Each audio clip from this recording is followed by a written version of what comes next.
Hello. Um, I'm extremely glad to be part of this series of these short episodes which are taped, and I want to thank Professor Manikam for this opportunity to share some ideas on some of these challenges confronting us today in society.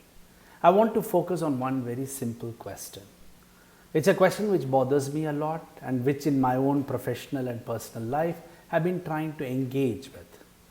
And that is the question which can be phrased as follows. What is it to be decent today? In today's political and social world, what has happened to the idea of decency? Now, when I'm talking about this question of decency, I'm trying to remind us about a long history of relationship between the idea of decency and moral behavior. And we know that at some level, that is where the question of decency often comes, because when you invoke the idea of decency, when you realize that the action of another person is beyond what you expect out of decent human interaction. So it gives us a measure of certain kinds of boundaries which you do not cross. And I think in today's world, due to a phenomenon which I call as blatantism, the question of decency has been one of the major casualties of this. The reason is this. Today's world, I would argue, is characterized by this attitude of blatantism, which is to do things blatantly without caring about whether it's right or wrong, whether you should be doing it or whether you'll be punished for it, and so on. When you hear the kind of atrocities which are happening around us in our day-to-day lives, and that could range from the kinds of questions we have seen in places around the country, which includes attack on women, it includes attacks on people of other communities and so on, from that to the kind of indifference to the suffering millions of our country, we need to ask this very simple question. What has happened to social decency? What has happened to the decency which characterized each one of us as individuals and which characterized our society as a decent society? A decent society which could care about the kind of injustices of different kinds, gender, caste, class, the kind of poverty, the migrant issue which has happened during COVID times and so on. And this phenomenon of blatantism is unique because decency arises as a kind of an obstacle, a wall against people performing certain kinds of immoral acts. And what blatantism does is to challenge our understanding of what is right action and what is wrong action. In other words, I would say that the greatest challenge today for us is, how do I act when I am confronted with a blatantly wrong act? How do I respond? What is the definition of a good and bad act?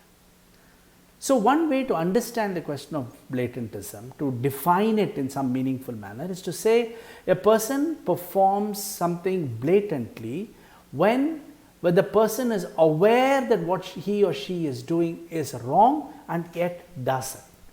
In traditional problems of morality, people might be acting for various reasons. They could be acting based on ideology, they could be acting based on wrong information, they could be acting based on wrong assumptions about certain things. And therefore their act could be wrong, quote unquote, in some sense. But you know that if that is the case, that you can try and rectify it. You can tell them, look, this information is wrong and therefore your position is wrong. But in the case of blatantism, the person who is acting knows that what he or she is doing is wrong and yet will do it, and basically by posing a challenge to saying, do what you will, it doesn't matter to me. And blatantism characterizes our politics and social practices of today. It is seen, of course, in an extremely obvious manner in what President Trump has been doing for the last 4 years. It's happening in the blatant way in which he can disregard, the elections, the results of the election, in spite of so many people who are involved with it from his own party telling him that what he's saying is not right. It is present in the growth of this term fake news as a way to stop people engaging with questions which could be judged as right and wrong. I have had examples of talking to people who would, if I tell them, look, this particular riot happened, this is what happened in that riot, and if it does not suit their political affiliation, they'll say, no, that's fake, it didn't happen, nothing happened. You are just saying it because that's your position. It is impossible to actually conduct factual based discussion on anything on which we want to disagree, because it's a fake news, it's the way you are saying it. Although within them they know that it is wrong.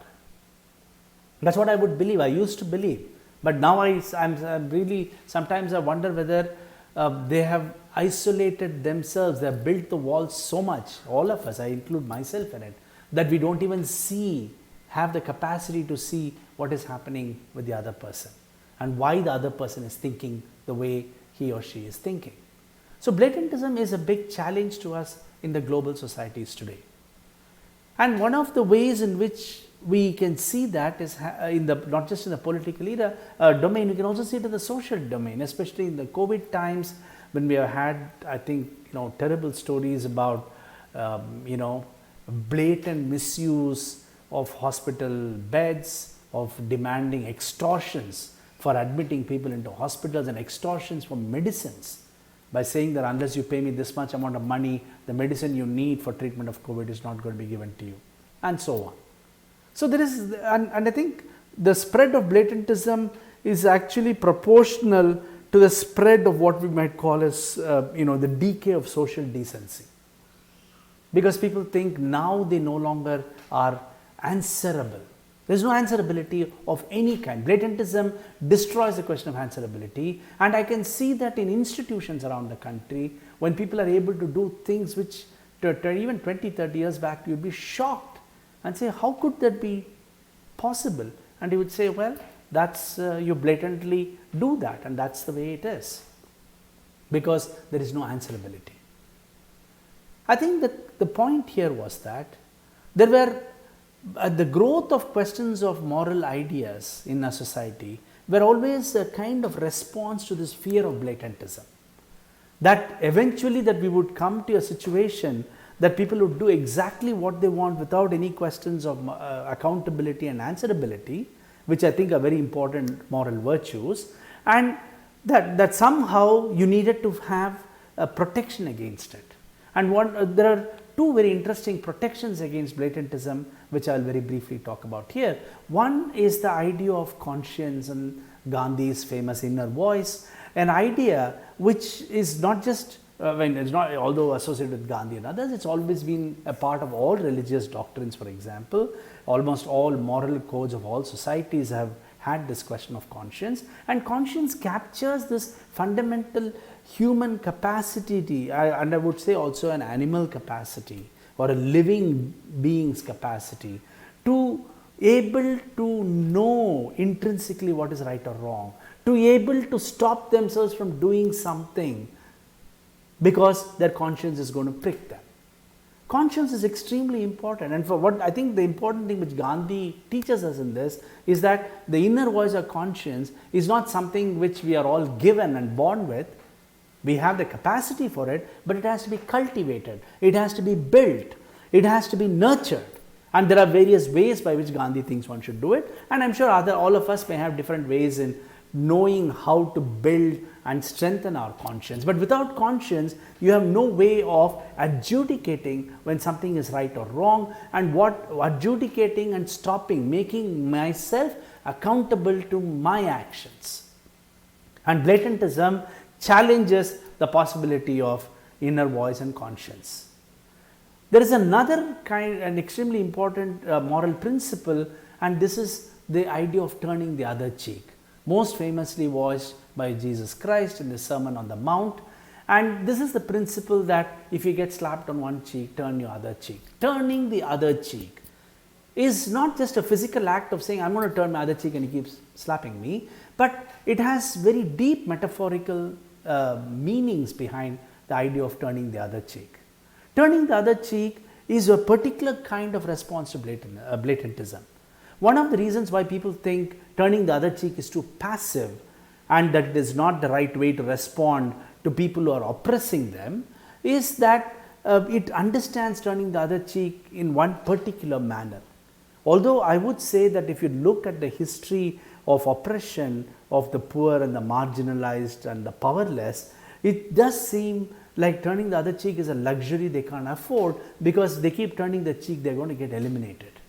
So the questions of violent resistance as a counter to this has also been part of the response against moral principles such as turning the other cheek. But if we believe that there is a strength to non-violence as an active moral force, a soul force, in the words of Gandhi, for example, then there are ways in which we can make sense of it. And the ways in which we can make sense of it is to say we understand turning the other cheek as not just as an invitation to complete extinction or annihilation of the oppressed, but as a way of resistance. And what is the resistance in? Remember that the first part of turning the other cheek is putting the pressure, the burden onto the person who is slapping me and telling that person, look, you don't have to slap me under the face of my resistance. I offer my face to you to slap me on the other cheek.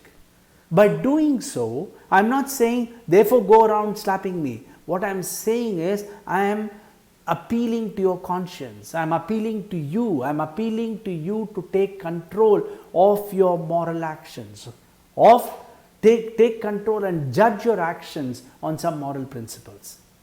But what do you do if morality is lost, if conscience is lost, if inner voice has been silenced in this world of blatantism?